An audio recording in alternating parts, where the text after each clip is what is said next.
Hello and welcome back to Literally Literary. If this is your first time joining us, be sure to check out our previous episodes. This episode, we will continue our discussion on Citizen Illegal by José Olivarez. Last episode, we were joined by José Olivarez himself to discuss his debut collection. This episode, we will continue the discussion, focusing on some of our favorites from the first two sections. So I hope everyone who listened in enjoyed our interview with Jose, and get to talk to him a little bit about his work. As you were saying, so we were looking at the section separately. So we're looking at the first two today. But before we even do that, I wanted to talk a little bit about Jose, give listeners a little background, and give a little background on the work itself too. Yes. So what do you guys want to share about Jose and what you all know about him? Well, yeah, I think he's a really great spoken word. Like he really, I don't know, he's just like, his presence on the stage is really amazing. And I think it's because that's kind of where he started out. Yeah, like an open mic, you mean? Right. Yeah, we got a good background into that last episode, which is pretty cool. Yeah, I think, just being able to see him perform in person, and, whether it was the Texas Book Fest or y'all at AWP, or even just on YouTube, I know a lot of people, that's how they first hear about him. And that really, it's a whole different side, of like what we see on the page, versus just seeing him perform it. Yeah, and also I think something that allows him to really connect with his audiences is that I think he's able to connect because of his use of humor and performance, as well as reference to modern pop culture. And I think real issues that I think more so come up within these poems, right? Dealing with race, ethnicity, nationalism. Mm-hmm. I think people, especially it's the people he's usually performing to, can identify with or relate to in some way, one way or another. Outside of him being a poet, like, he's just very amicable and personable and approachable. Mm-hmm. All of us having met him, I think we've met different writers and poets and etc. Mm-hmm. And I think he really stands out, along with others that we've met who, are just like just really willing to listen, to readers and what we have to say, and I think that says a lot about his humility. Yeah. What else, Vanessa, did you want to say about his biographical context? Well, I think it's important to consider, like, while reading the collection, that he is a first-gen immigrant. Mm-hmm. So a lot of these poems have to deal with that, and not so much his struggle but like his acknowledgement of that, of like having both sides of his like life kind of like clashing almost. Mm-hmm. I think.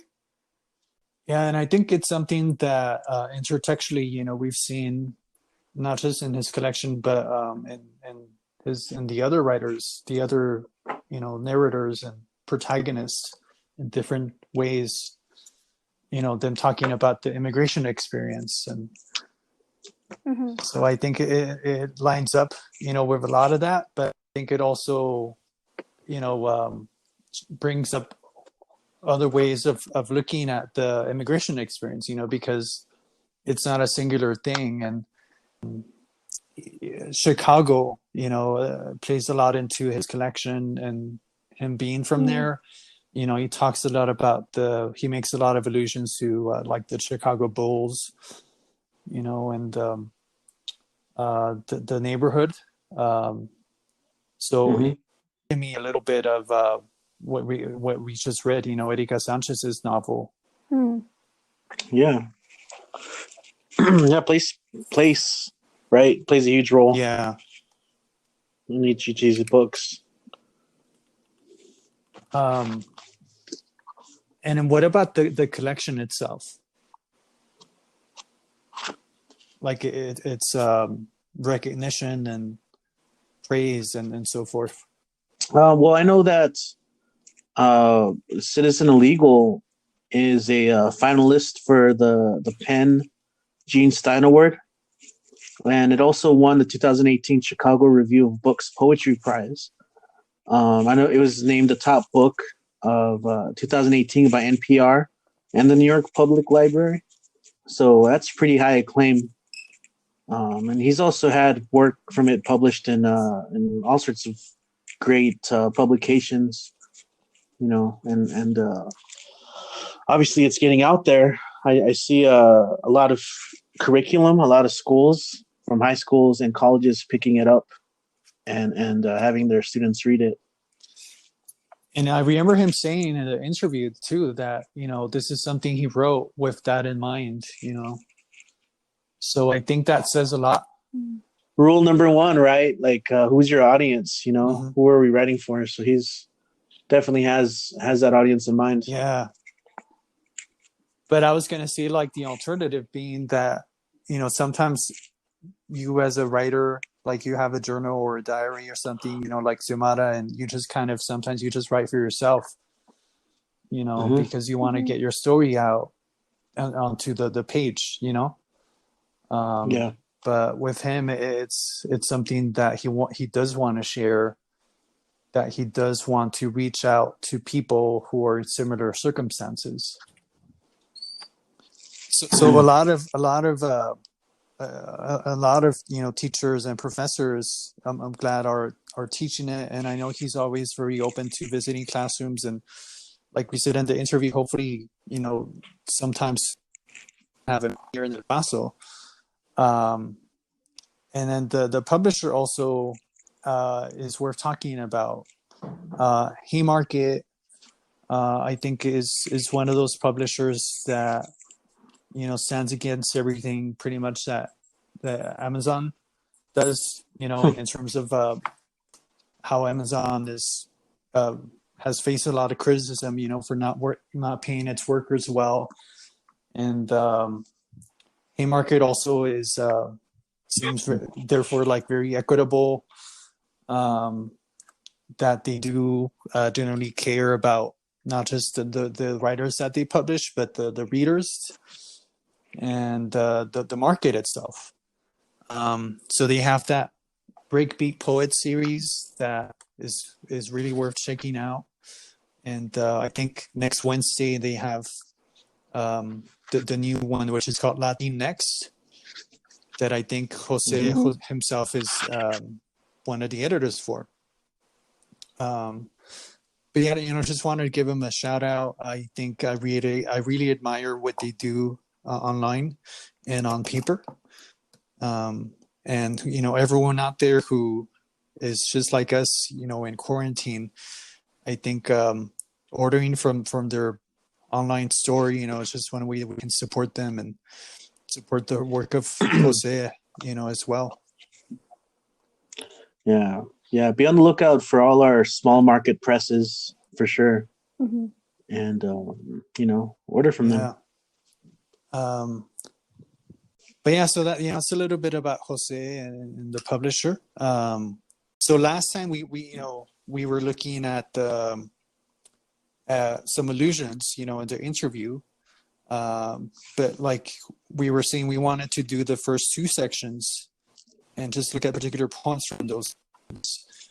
I think you, Richie, had the first one, right, which is the title poem from section 1. Section 1, page 3, first poem. It's also the title of the collection, right?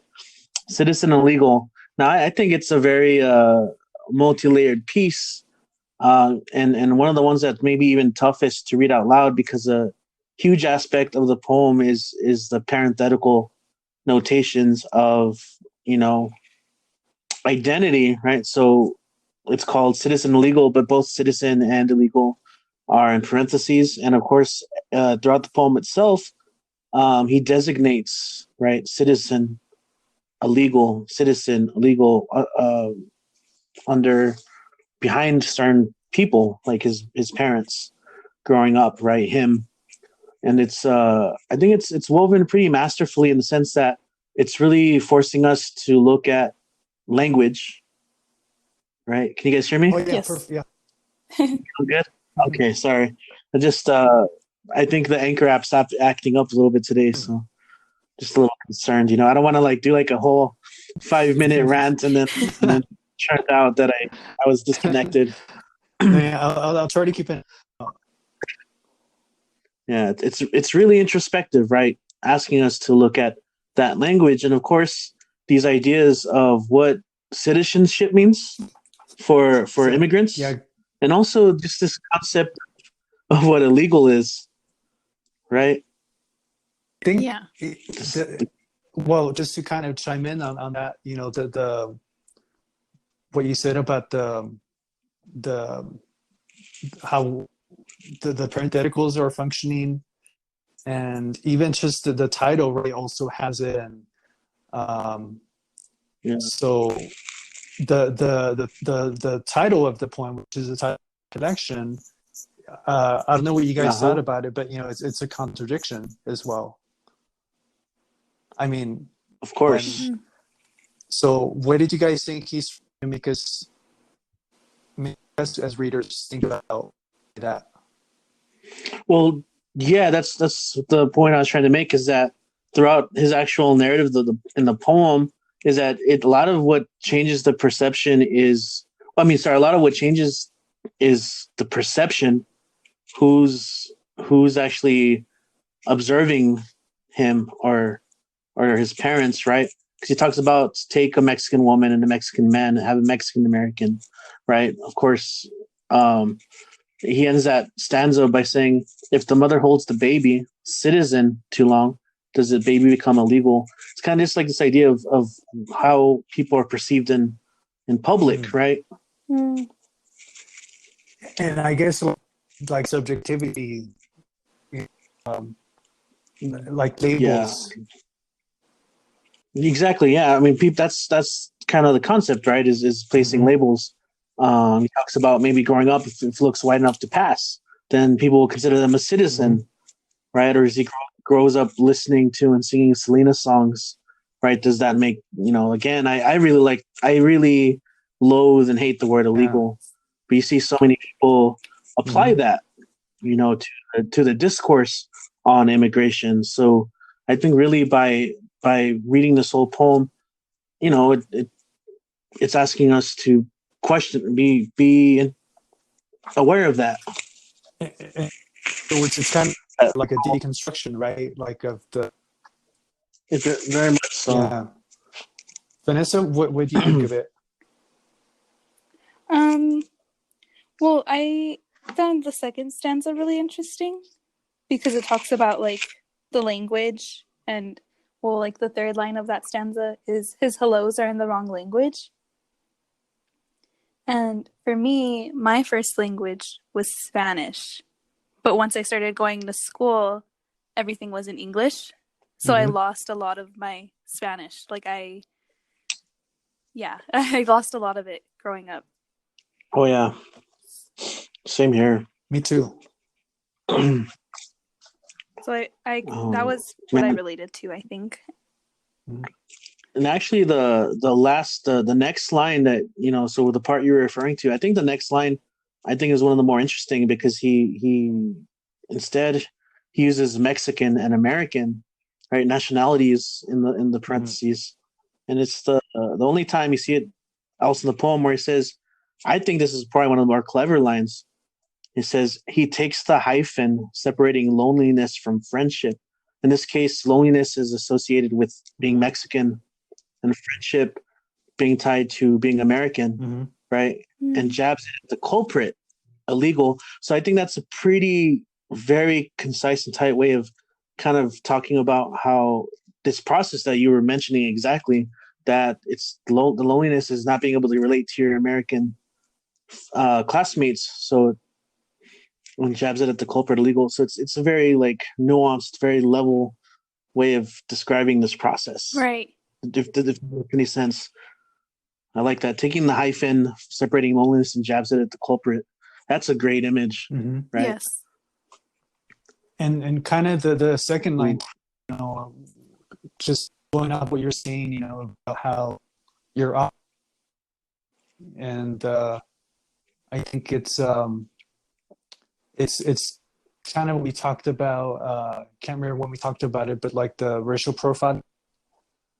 I think we talked about Julia's, you know, when she was talking about it, and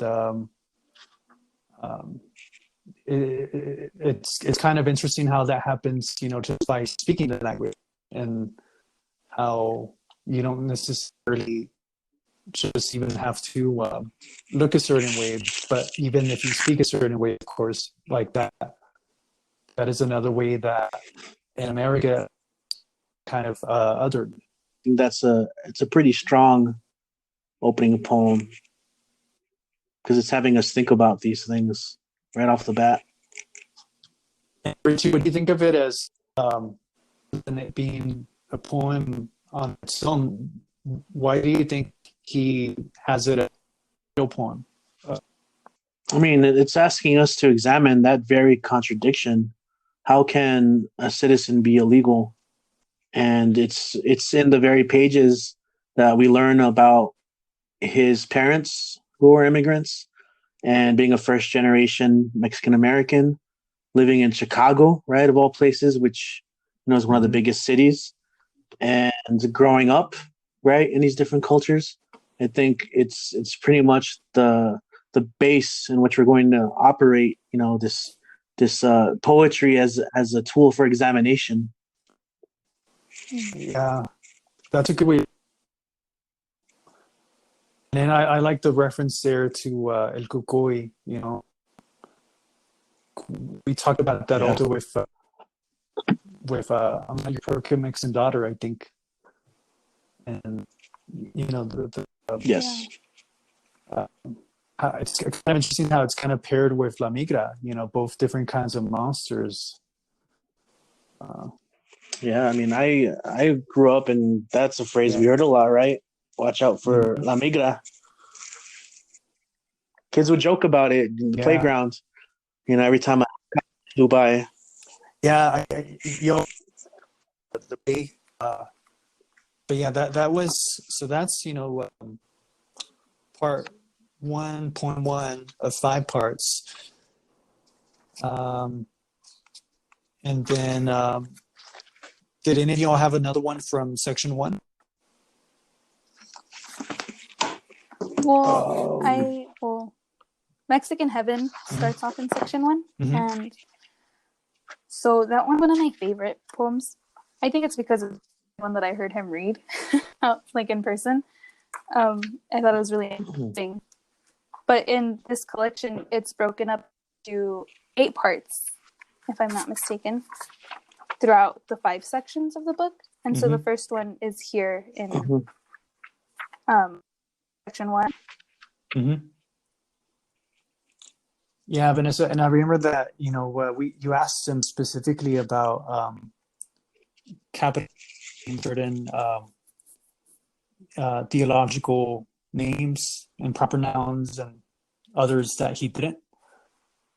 And same thing, you know, I think this is one of those poems that I think he mentioned in the pre-show that he had actually, that it's actually a poem that he broke up in 2 pieces.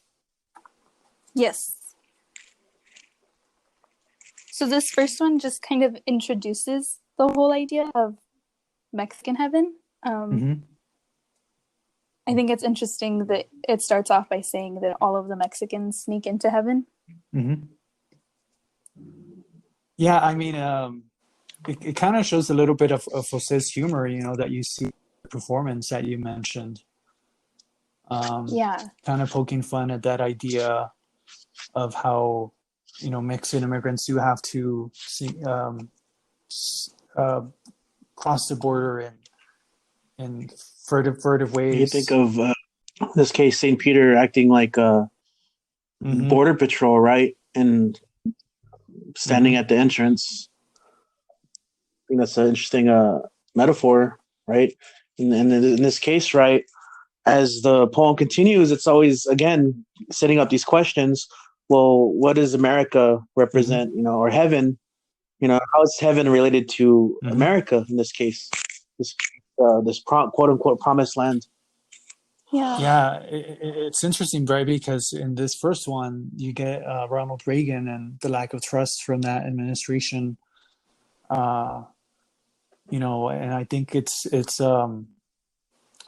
I know with Reagan, like they had that was during the days of Cesar Chavez. But it's Mm-hmm. also I think a rise in like more immigration enforcement, ironically. And particularly, because he was this big conservative figure, and so it is interesting in that regard, and kind of like you said, the promised land is even there, is there being still some kind of enforcement. Mm-hmm. We both had my therapist says make friends with your monsters, right? Yes. So what stuck out to you in this poem? There was so many strong lines, I think, in this one that I liked. Yeah. I like particularly the fifth stanza. How it starts off, it says, "I tried to shed a piece of myself. It grew into a monster." Mm-hmm. I think that's interesting because, like, with like traumas and like struggles that we have, we kind of try to like brush them off instead Mm-hmm. of actually dealing with them. And so that's how I saw it. It's like it's just growing, and because it's not really being dealt with. Mm-hmm. So I think that that's what a lot of this poem actually sitting with yourself and dealing with these monsters, I guess you can say. Mm-hmm. Yeah. Yeah, and I think also it's interesting. I kind of sticks out to me from the collection, not just this section, but the collection is, you know, having a therapist is kind of being a privilege, and it's not something that we associate with the working class and Mexican immigrants. We talked about Mm-hmm. it, if you all remember, with Julia also. And Right. so I thought it was interesting in that regard, in and of itself. And kind of just also that I think the speaker is male, and or safe to assume, I think. And that, it's even less common, in Mexican men in particular. Right. Yeah. Yeah. What? Yeah. I think he calls attention to the fact that it's expensive, right? There's at least two lines that are referencing how much he's paying. A little bit of the humor comes out in it, right? It was one of the first, the second stanza, right? I pay my therapist too much to be wrong. Yeah. So I am here, right? Yeah. I also like go ahead. But it's no, just go the ahead. humor, that you're talking about. I think it's the sixth stanza, about the monster called Chubby Husky Gordito, and kind of mixing in the Spanish there as well. And I remember he talked about that in the interview, right? That like he didn't italicize it and he didn't translate it, and kind of again going back to his attention to his audience. Yeah, I really like this poem because it reminds me of a pretty popular writing prompt that I see that I've used before, and I've seen used a lot in young writing workshops for like teens. And it's this idea of recognizing your monsters and befriending them. You know, it's a very, if done right, it can be pretty powerful. You know, and I think in this case, you know, the monsters that he talks about, unlike the Kukui and La Migra from earlier, these are more psychological, right? The trauma that we carry, but being able, you know, and I know that Vanessa, you really liked the last line, so it's just kind of really, what is the lesson we get from this and the closure of befriending or getting to know our monsters? It's just you're able to better understand yourself, so it's like becoming more self-aware of who you are, I think. The last three stanzas I kind of like just circled and wrote understand yourself, because that's basically what this poem is trying to tell you that you need to do. Could you explain that, Vanessa? Well, yeah, so like it says, my therapist says I can't make the monsters disappear no matter how much I pay her. All she can do is bring them into the room so I can get to know them, so I can learn their names, so I can see clearly their toothless mouths, their empty hands, their pleading eyes.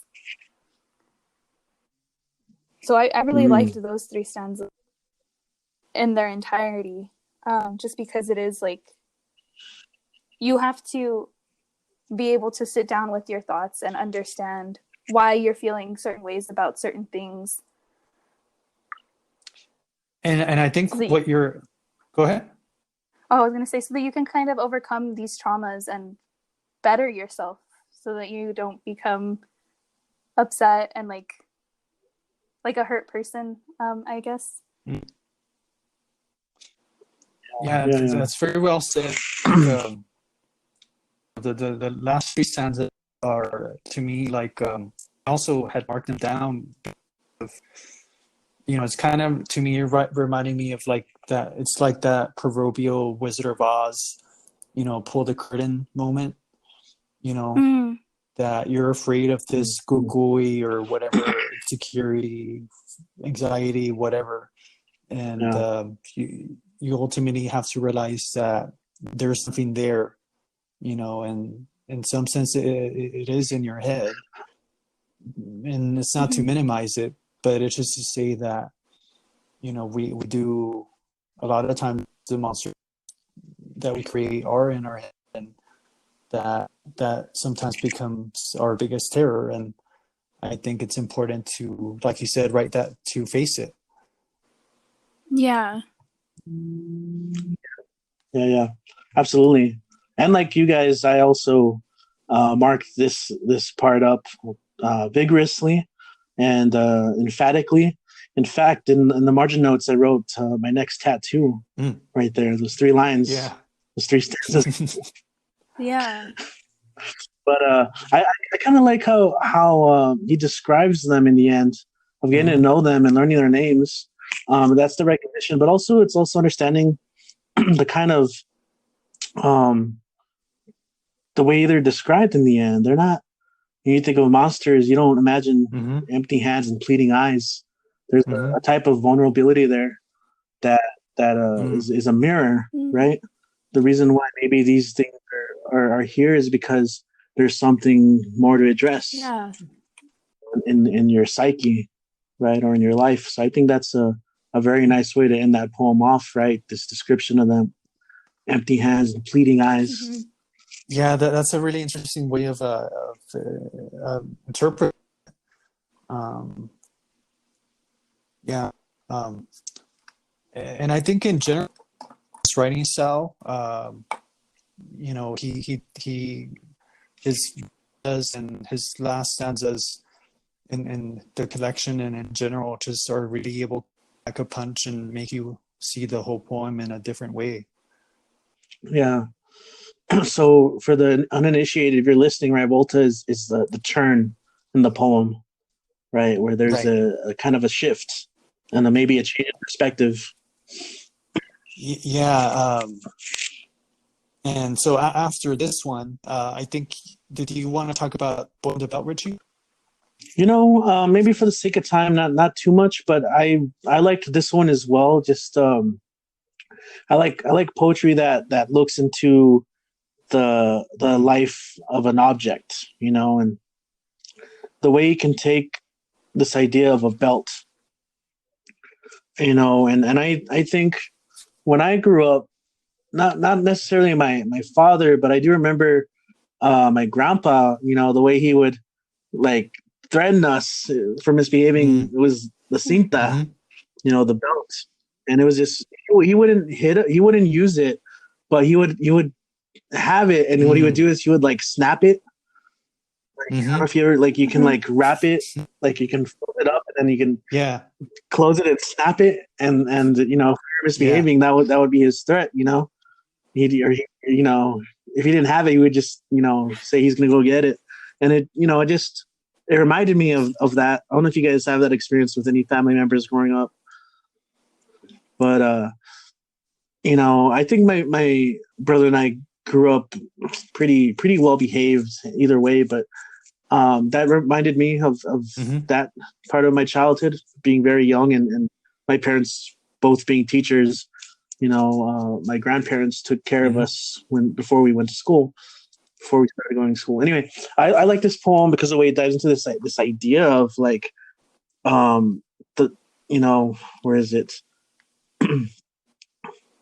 Let's see. The belt began as skin on a cow. Its purpose was to protect, and it failed. And then it goes on to become a belt. And so the belt's new purpose is to hold, to Mm-hmm. contain dad's expanding waist. Um, but it says when the boys fight, the belt is born again as a classroom ruler with the day's lesson. Maybe the belt and the boy can rebel. So just this idea of punishment, and I think it's a very interesting metaphor too for. I think in this case, he says it's an extension of dad, and dad's an extension of God. That's a Mhm. pretty Yeah. heavy Yeah. stuff. You know what I'm saying? I think it's interesting what you say about the fact that it's sentient. And it's kind of like, to me, the poem is McCarthyian in that regard, in the way that McCarthy also, Mm-hmm. makes war something that is a living thing, something that existed before us, um, and Yeah. I mean, damn, the line, the belt kisses the boy and leaves purple yeah, lipstick. So I don't know if you guys are reading this, I think this is a good poem to yeah. read and see how Mhm. it's crafted. I think the form is interesting too. It's just one paragraph, um, and Yeah. to me, it also reminded me of La Chancla. Uh, Yeah. so here it's more like the masculine version of that. Vanessa, what Yeah. do you think of it? Last line that Richie just read about the purple lipstick was, I think Mm, that one was probably the one that stood out the most for me. Mm, I don't know. I felt like that line because it like really emphasizes like what's going on. I think mm-hmm, just the personification and like obviously the purple lipstick translates to bruises. mm-hmm. So this wasn't like my experience, but I really like that line stood out to me. I don't know. Well, in terms of a Mm-hmm. point of view, it's interesting. Like you said, like it's really a bruise, but and the speaker here, it's interpreted as like a kiss. Mm-hmm. What he says, it's love, and I think maybe to a broader point, it just kind of this Mm-hmm. idea of masculinity, we think, and also like the Mexican American machismo, like you have to be tough, and treating your Mm, kind of upbringing yeah. as like a tough thing. It's your Mm-hmm. raise an act of love. Um, it's completed its job, and the boy hears Mm-hmm. love. It's almost like cyclical. How is this going to affect the boy? growing up, and how is he gonna learn to treat, if he ever has children, the same way? The whole sense of the father is there. Did any of you have another one from section 1? No. No. So section 2 begins with Mexican heaven.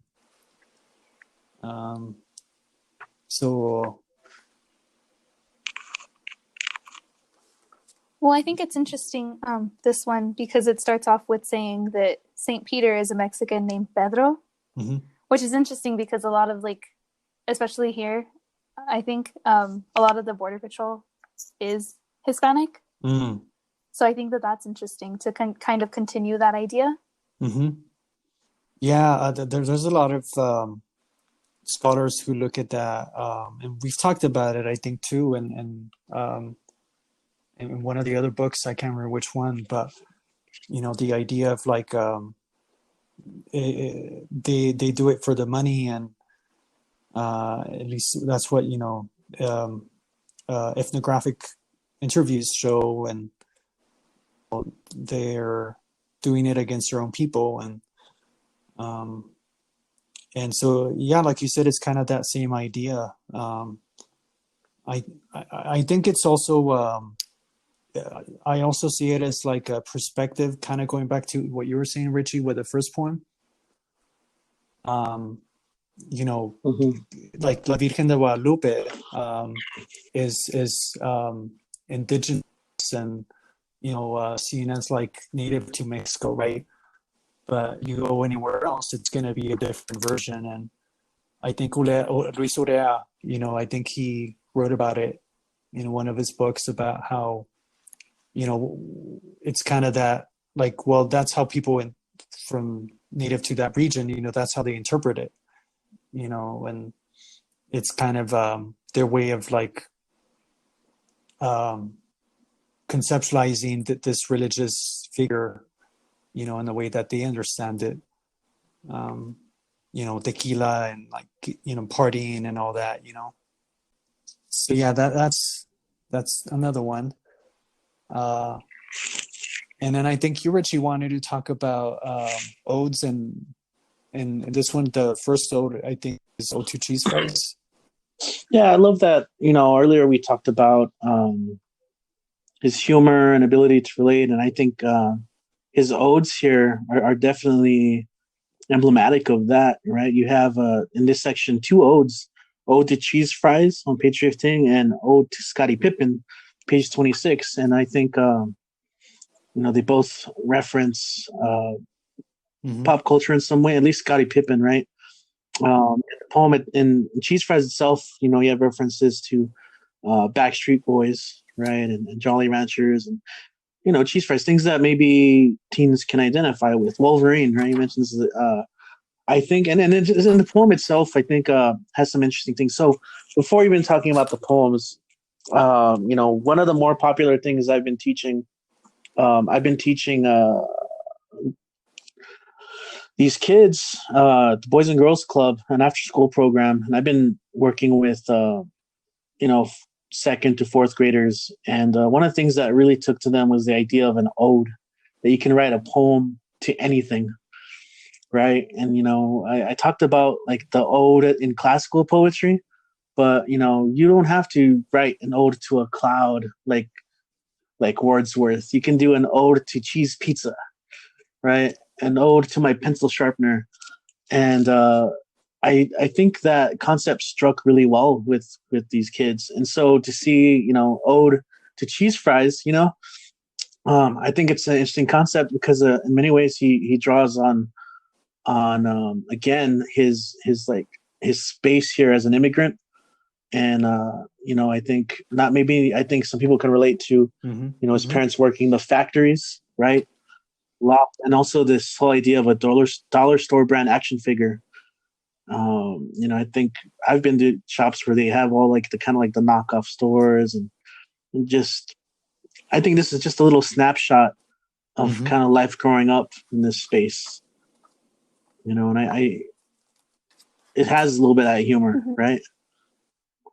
About the golden goo of artificial delicious, which probably what probably lines my stomach with some like grease for weeks after eating the yellow.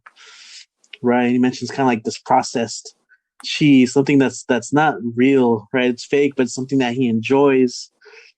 And all throughout this piece, there's references to maybe even being in Cal City, right? And growing up in a city that brags about its organic, fair trade, quinoa-fed beef, right? So I think there's a lot of interesting juxtapositions and contradictions in this poem, "Ode to Cheese Fries." And I know, Vanessa, you liked Yes, some of I the last loved line you that mentioned line. in this one.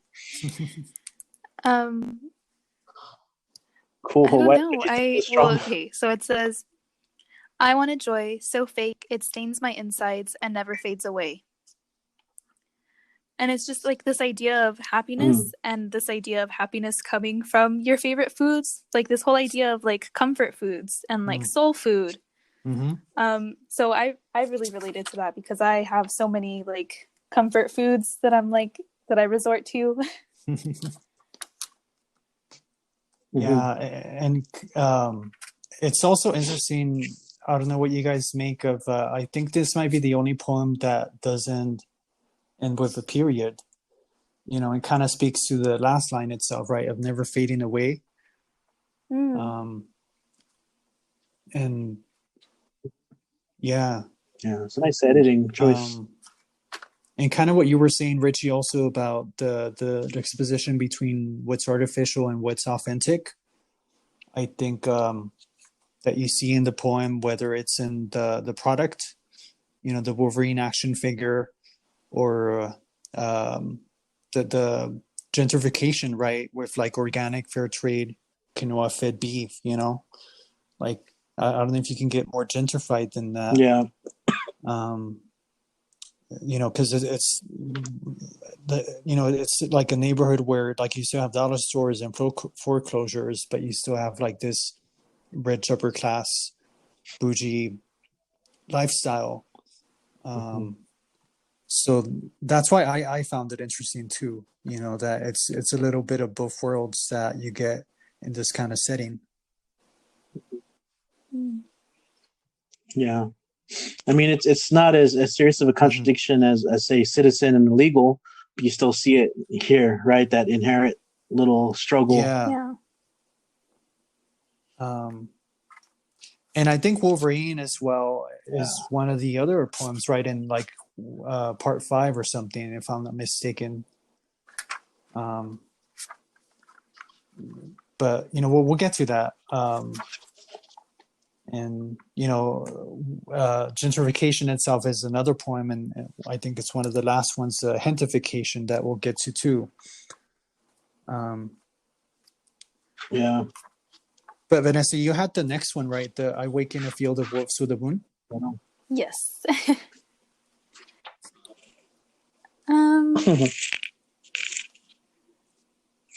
I think the idea of love plays a big role in a lot of these poems. So I think this one has to do a lot with that.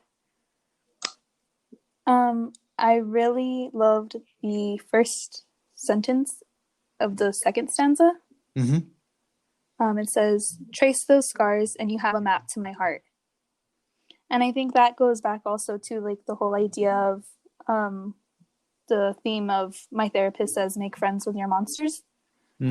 Because of like this idea of like dealing with like your traumas.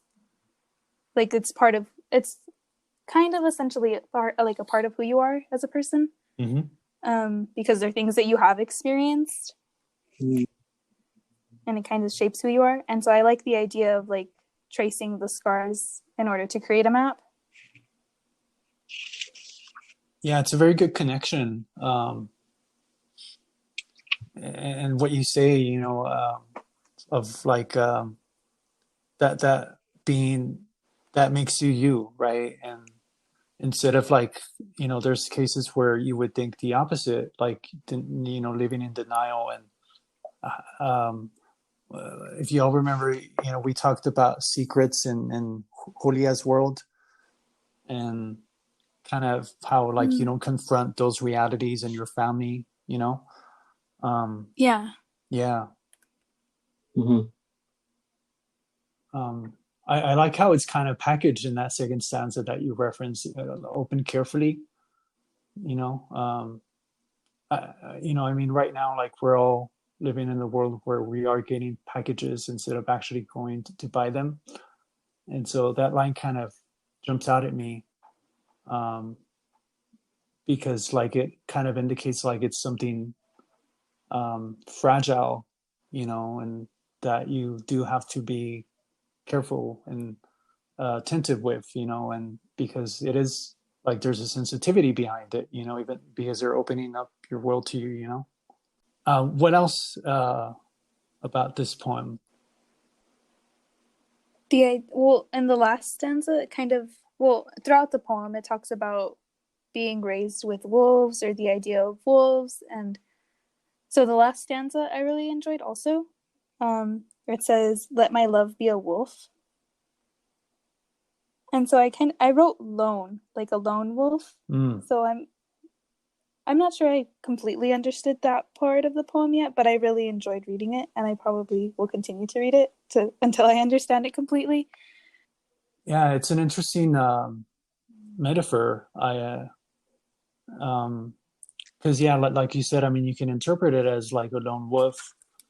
Um, I think, like you were saying about the whole poem being about being raised among them.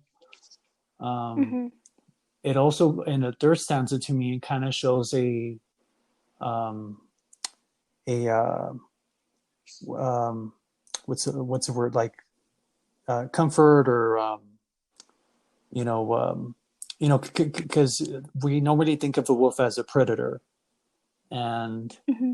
but here it's kind of like licking dirt from their paws, and so they're kind of made into like dogs, right, which is where dogs come from. Mm-hmm. And so Mm-hmm. I, I think also the idea of like the moon as well in the following stanza, which we associate with werewolves. um but yeah, Richie, did you have thoughts on this one? There's a couple of things that I found pretty interesting. What does it mean to identify with a wolf, or rather find maybe community in wolves? Mm. Because as he says, they Mm-hmm. call me hermano and want to dap me up. And then I'm thinking about these lines of like, what does it mean to, he's talking about love, and in some instances, this idea of all princesses get their crowns burped up. Um, Let my love be a wolf. I'll lay my head on a bed on a bed of her teeth. I know my love knows when to bite. I think that's a pretty interesting kind of image or metaphor Mm-hmm. of like the wild heart, the yearning heart, and trying to find it. It's kind of like a I also see it as like a trust fall kind of thing. um Mm-hmm. and the lack of fear of when someone is like someone who isn't afraid of backing down, and your partner or whatever your love is, and um so there's a certain fiercelessness in it too. Mm. Mm-hmm. Yeah. Dig it. I dig it. um the next one on 18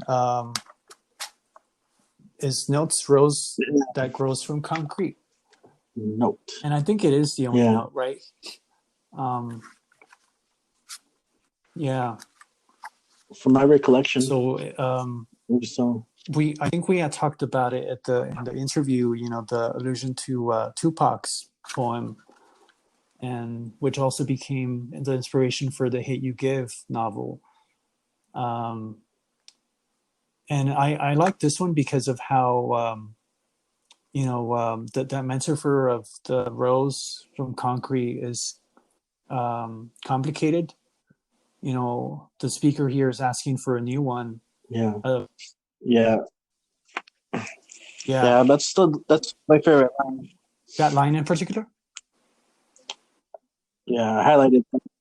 Well, not my favorite line, but that's kind of like my highlighted one, and kind of it's almost like the Mm-hmm. anthem, right? We Mm-hmm. need a new metaphor. Because you're talking about the complexities of Mm-hmm. we see that used a lot, right? What is a rose grown from concrete? And it's like this idea of maybe making us consider larger structures of power, right? Because he asks us to consider the emperor, but Mm-hmm. in the form of the emperor's muddy boot, right? And so I don't know. I didn't mean to interject. I know you No. wanted to say your part, so I'll No, I'll, yeah, I mean, I'll add in after that you, that man. those are good points, and kind of the same thing, that uh, like you were saying, right? Looking at their macro scale, and how even if a rose does grow from concrete, if we take Tupac's slogan, um, what if, like, Hmm. I like, what difference would it make, right? Is kind of that reality. And um, what did you think of, like, how it starts from a seed, and because of the fruit, it just becomes a rusty nail? Well, okay, so that's definitely one of the first things I wanted to talk about, and really, this to me, this poem is the first one that I read. I didn't start at the beginning because I just kind of Mm. opened the book and it fell to this page, and I'm like, oh, interesting, and it's also like so short, but it packs that punch because it asks us to think about this imagery.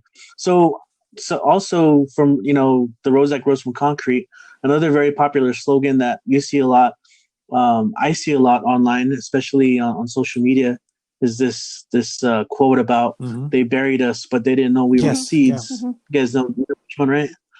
I think most of us are familiar with it, and so I think it's kind of like a little reference to that, right? Because it is a powerful metaphor too, right? A seed is better than a rose from concrete because seeds grow, but again, asking us to question power dynamics. He asks, well, who gets the fruit? And if you think about America as a place that has been built up Hmm. through the foundation of slave labor, right? And to this day, it's immigrants working in the fields, right? And all the workers, right, who contribute to society that maybe aren't really given the highlight, right? And so in this case, he says, and pardon my French, right? But he says, "Fuck it, be a rusty nail, make the emperor howl."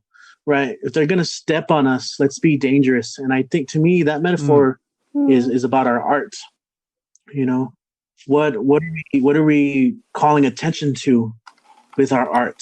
What kind of actions are we promoting, right? And so by having us question this metaphor, right, of a rose from concrete, it's very, very lovely and powerful. But in this case, we need a new metaphor, meaning that what kind of power can art have? That's why the barbed wire open mic series is named that. Art's supposed to be dangerous. It can be dangerous to those in charge. And so I just love. I laughed at this image of, like, instead of this flowery image of being seeds or a rose from concrete, just a rusty nail, something ugly and dangerous, and that's gonna make the emperor howl. I fell in love with that. Yeah, I think, you really, for lack of a better proverb, like, you hit the nail on the head there. Man. uh, and yeah, I mean, I agree with all of that. And I think, there's the commodification of what you said, whether it's slave labor or immigrant labor, farm labor, that Americans sometimes, of course, don't validate or recognize, as, like, this underground, modern underground um, system, and invisible labor that Hmm. um, is the most vulnerable. And uh, the just like you mentioned, the slave labor I see as like the seed I see as like a product, right? So it's a seed, and you think of seeds as like, well, it's going to give oxygen to the world and life, etc. But in this capitalist world that we live in, it's also going to be marketed and turned into a product that is yeah. Who's going to profit off of that labor? Yeah, so I think from a Marxist perspective, it's a really interesting way of looking at that. Because you do have that emperor, you do have someone who is at the top of the food chain, right? Yeah, let him howl in his new clothes, right? Yeah. Just kidding. Vanessa, did you have anything to add on this one? No, I feel like you guys covered everything on that one. Yes. I really liked the whole idea of like being dangerous, especially like when it comes to our art. So that wasn't something that I had considered, but I really liked that you mentioned that, Richie. Yeah, me too. I think cool. That's really important, and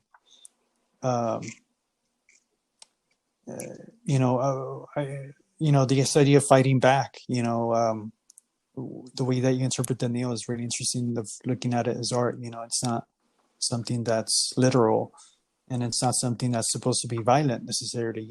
It's just dangerous ideas that are not accepted or looked down upon.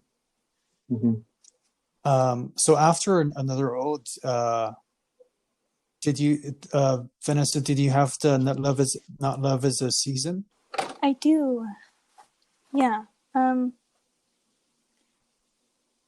I enjoyed it just because it's the idea of like being heartbroken, kind of, but also not like swearing off the idea of love at the same time. Any strong lines that jumped out at you from it? There was quite a few.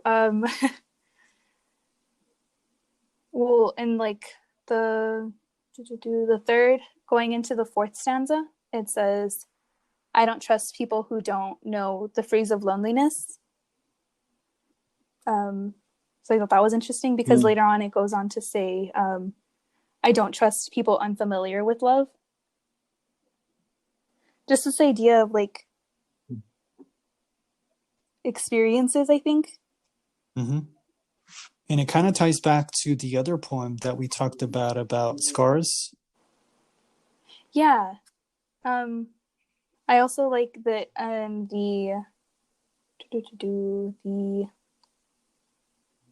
the sixth stanza, because like it is talking about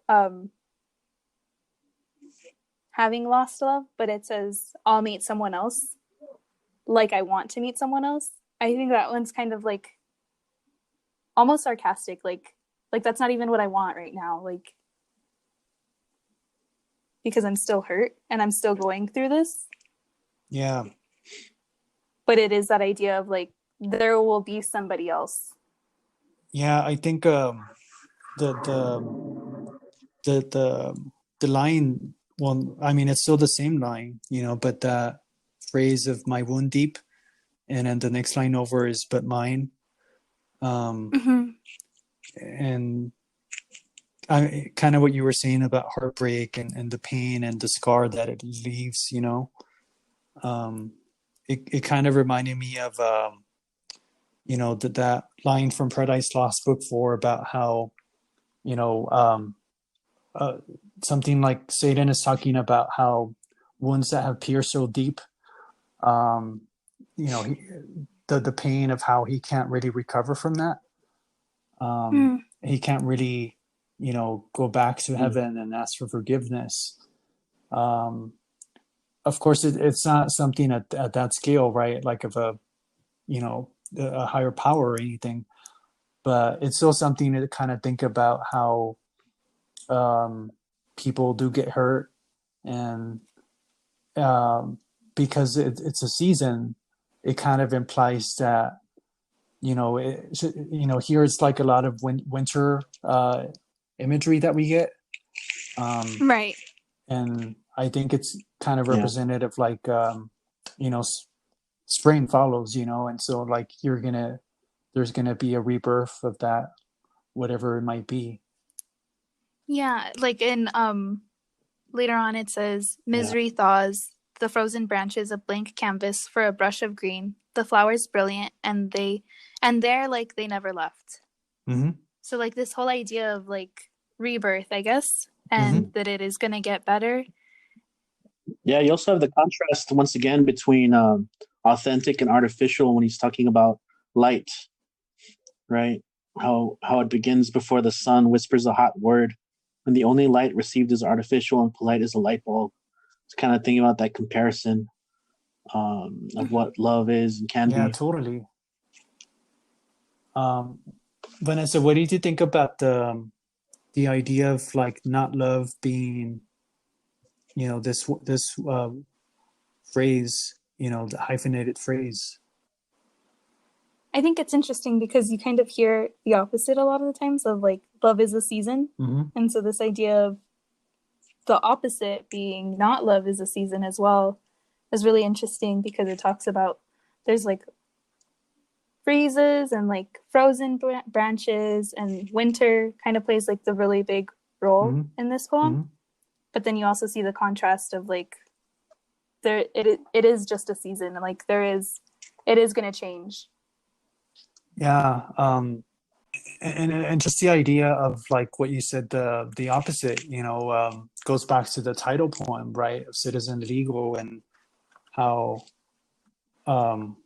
opposites. He has a lot of juxtapositions, right, of a lot of yin yangs, in this whole collection. Mm-hmm. Not love. I love that description too. The negative definition. Well, what is not love? It's not love. Yeah. And then after that, we get another Mexican heaven poem. This one from the first two sections was my favorite. I don't know about y'all, but I thought it was a very empowering, image of women who refuse to cook or clean or raise the kids, etc. And it is kind of heaven to them, like the way it's represented, and kind of the idea of like impotent men, right, dying of starvation. Yeah. Yeah, I definitely That's think that, hilarious. like, of the three that we see in the first two sections, that this one is probably the more humorous of the three. So I really enjoyed this one as well. Yeah. Kind of playing around with that idea of like, the traditional Mexican housewife, and who has a lot of like emotional labor and domestic labor that isn't recognized. I mean, a bunch of the books we've read for this show, right?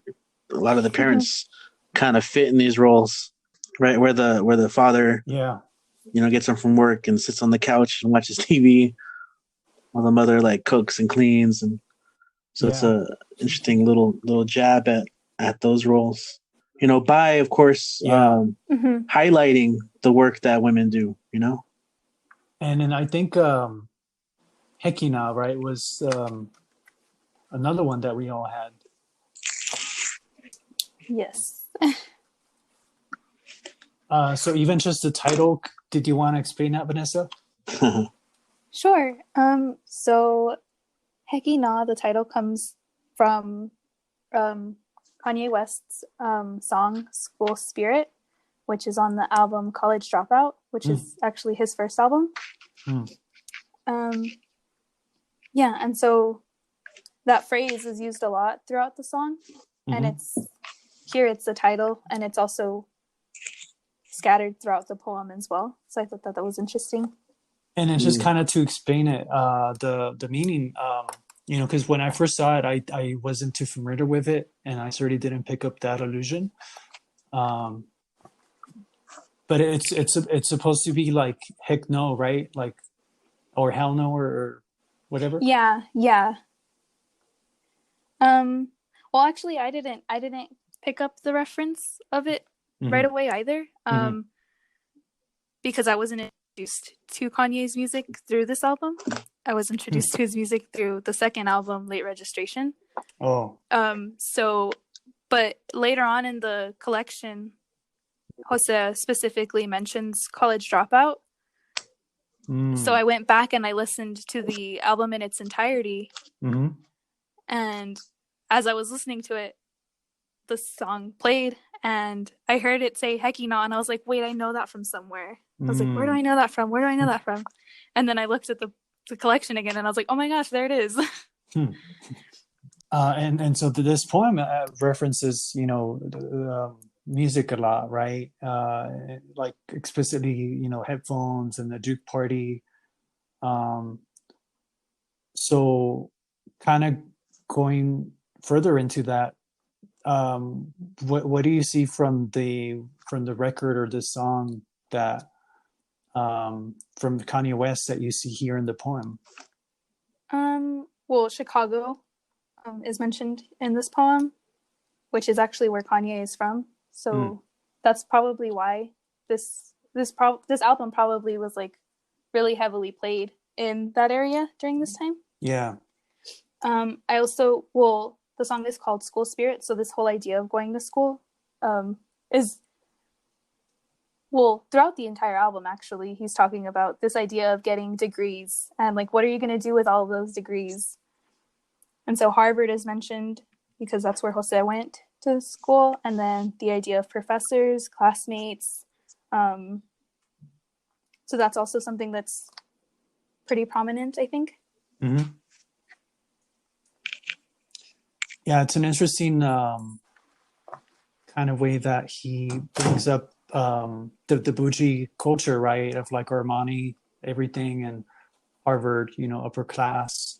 And what jumped out to me there actually is the border, where isn't that what Harvard was supposed to be, where the border ended, and then the pun there of like in a boardroom. So kind of that idea of like, it's something that has been sold and that it disappeared or made invisible. And because it's like the height of like American culture, like the Ivy League preppy school that is accessible to rich white kids and teenagers, but it's not to like a lot of immigrants. What else did you like about this one, Vanessa? There's a couple of lines towards, I guess, the middle of the poem that kind of reminded me of, again, like Tupac and the whole idea of like thug life. Mm-hmm. It says, I thought I was gone and might come back on some save the hood type shit, but the hood isn't a garment you can toss off. It's a skin. Hecky nah. So this whole idea of like, I went and I did something and now I'm going to bring it back and like bring it to my community, which is like a major theme that we saw in the Hate You Give, this whole idea of like giving back. Right. And how that garment, I like that metaphor a lot. It'd be, the idea of like your identity, like you can move to a preppy school, right? Harvard or whatever, but you can't really, it kind of implies that you can't just like put a different hat on, right? And be someone else. Yeah, like it's a part of who you are. Mm-hmm. Richie, what did you think about this? Yeah, I agree with a lot what you guys have said. I especially like that line about the hooded garment you can't take off. Pretty clever line. And just I think even just the way it ends, I think you understand it, especially after we talked with Jose last week in the previous episode, right? The music I bumped in the night in my headphones when I wanted to hear my one true name. So again, you have this contrast of him in school and having this experience, right? He talks about his classmates giving him the look. They gave lab rats before they had to switch that shocks them. Finding solace in the art around you, the music, in this case, the music. And in the interview or when we had Jose on the show, he talked a lot about how, I mean, this was the soundtrack of like, while he was writing this book and these poems, right? And so just like this idea of being able to relate to an album, to music, and that's one of the greatest things we can do as humans is find community in that and relate. It's that bridge that connects us. I remember also that the heckling and it's kind of interesting how he in that where he mentioned Chicago on the page 25, like he turns the hekina into, he breaks it heckle, and kind of goes with like how the first poem, right, that we talked about, that you're racially profiled, for being Latinx, and therefore you face a lot of discrimination, and so kind of goes back to like what you were saying about the rusty nail, fighting back, and even in this case, if it's professors, who like are rattling him because like they're talking about in Chicago in a way that might be racially problematic. Because I hear it too, I've never been to Chicago, but like you always hear, sometimes people who are white who say that, there's a lot of gangs in Chicago, or, things of that nature. And it just kind of totally brushes off it's like this white brush that they use to just portray it as like violent, and, just because it's like heavily, African American. So. And a lot of that is also implicated in what side of town, right? That's kind of the question a lot of people would ask. And it also reminds me of President Obama, since, he grew up in Hawaii, but he also grew up in Chicago. And I know he's also like a big, Bulls fan, and, he went to Harvard. Yeah. And so the last one in the part 2 is Ode to Scottie Pippen. Richie, did you want to talk about this one? I mean, not too much. I talked about odes earlier on with the ode to cheese fries, but I think sports is maybe something you don't get to read in a whole lot of poems, and so in the '90s, Chicago Bulls, they were everything in Chicago, right, with the dynasty. And so just like the idea, everyone talks about Michael Jordan, but Scottie Pippen was such a huge part of that team. And again, maybe the most important part is how, again, the public versus the personal. You have this ode where he's kind of praising Scottie's athletic prowess on the court to his own life, right? He talked about his basketball skills, right? I like this imagery of, and I jumped like I carried baby elephants in the pockets of my gym shorts. Yeah. Right. I thought, talking about maybe he wasn't the best. He still loved the game. I've heard him say this in interviews before too. But again, to tying into his personal life, right? And see in the last stanza, he's comparing to Scottie in the air, right? Like I found every escalator up. And so he was saying, I was watching your game, working my own factory, trying to build my way out. And I think that's a great end for the second part, right? How an ode transforms again this space of the public versus the private, the personal. Entertainment, industry as well, to like the working class, community of like a factory as well.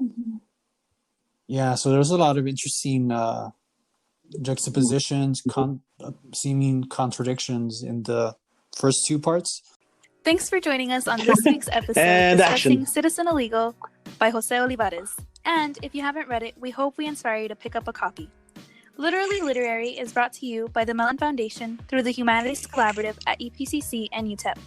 Follow us on Instagram at literallyliterary.ep and on Twitter at literallylitep.